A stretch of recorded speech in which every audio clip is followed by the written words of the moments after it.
ভাবি আপনি এটা কি করতেছেন? কি করতেছি আবার বাপের বাড়িতে যাবো তো এর জন্য। আরে বুঝছি বাহির বাইতে যাবেন, আপনি কম্বল আনতে কইছেন, কম্বল আনছি, আবার কম্বলের ভিতরে আপনি ঢুকতেছেন। কে আল্লাহ, কম্বলের লিগেই তো আপনার আবার কইছি কম্বলটা নিয়েই তো যাবো। তাহলে এক কাজ করেন, আপনি নিয়ে যান। না না না না না, বুঝেন না কে ভাই, একা একা ধরে না। এই যে আমরা দুইজন আছি, এখন লাগতাছে, এখন নিশ্চিন্তে যাইতে পারবো। ভাবি মানছে দেখলে কি কইবো? আরে মাইছে দে দে জামুছে তাই গো, ঠান্ডার মধ্যে বুঝেন না, এখন চলেন যাই, আমরা যাই।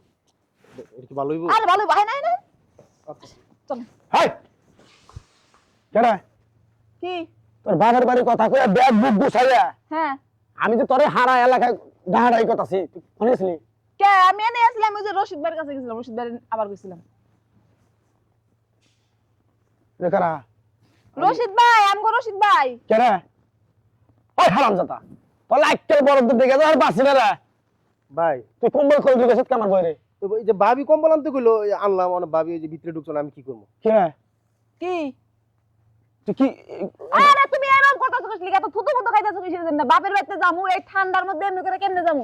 এর লিগা রশিদ ভাই আবার কইছে, রশিদ ভাই যে মোটা একটা কম্বল আছে, কম্বলটা নিয়ে যাম। কম্বল আমার আমার খেতা আসল না? ও খেতে কামও না, খেতে ওই খেতা আসল না, ওই খেতা দিয়ে কইতাম তোর পেছাই নিয়ে তোর ঠেইতাম। কেন তুমি? হ্যাঁ? তুমি রাতে আমার শরীর গরম করবার পারো না, আর এই দিনের মধ্যে ঠান্ডা বাতাসে শরীর গরম একবারে করবে। মরছি আমি। আল্লাহ তুমি আমার মরণ দাও। দেখো আল্লাহ আমার কি দেখাইলা। ওই একটা দিন পুরুষ, ওই তোর তো একটা থাকার দরকার। তুই এর ছোট ভাই আমার।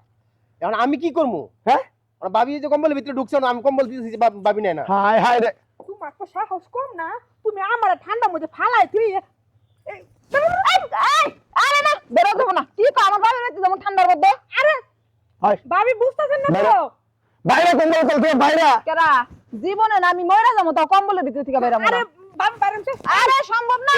তোমারে তো কইছিলাম আমার গরম শরীরটা গরম করে দিয়ে বলি তুমি তা না কইরা আমার আগলা করে তুই কম্বল ভাবি তো লোকে দেখো ভাবি মানুষ, আমি কম্বলই তো চাইছি, এই জন্য আমি না করতে পারি নাই, আরে কম্বলটা নিয়ে আইছি। হাই হাই তুই দেখা নো নো শাসকের বেলা বাজার করে তোর বাবার বাড়ি বাড়াইছি নু। আচ্ছা ঠিক আছে রশিদ ভাই, তাহলে চলো। ভাই কেন চলবো? এই সব থাও তুমি। ভাই ভাবি একটা আবদার করছে, কম্বলটা পেছায়া নিয়ে একটু আগাই দিয়ে আমরা খাইন। ও আমি থাকবো। তোমার যাওয়ার দরকার নাই তো। আমি কি বুঝি না? তোর নষ্ট করছিস আমি বুঝি না রে। তুই আমার স্বাস্থ্য ভাই আমি তোর চিনি না। দেন ভাই, ফাইল করাস। আপনি যেরকম মনে করেন আমার চরিত্র কিন্তু এতটা খারাপ না। হ্যাঁ বুঝছি, তার মানে তুমি বাইতে যাবে না ভাই? হ্যাঁ? চলেন। আরে ও যেহেতু আমার জামাই দখল করছে, হ্যাঁ। আমি আপনার দখল করলাম। থাকো তুমি তোমার বা আবির লিয়া। চলেন। একবার আমি তো মরছি রে দেখা যায়। ভাই হুম। জায়গা সমস্যা নাই, আমার আসলে মেন কম্বলটা দরকার তো। আমি আবার শীতে খুব কাতর, বুঝছেন, শীত একদম সহ্য করা পারি না। তাই নাকি? হ্যাঁ চলেন যাই। ভাবি আপনারা আমার এমনি খুব ভালো লাগে, বুঝছেন না? জাগা ওটা আর কয়দিন, এক তরকারি কয়দিন ভালো লাগে। চলেন। চলেন।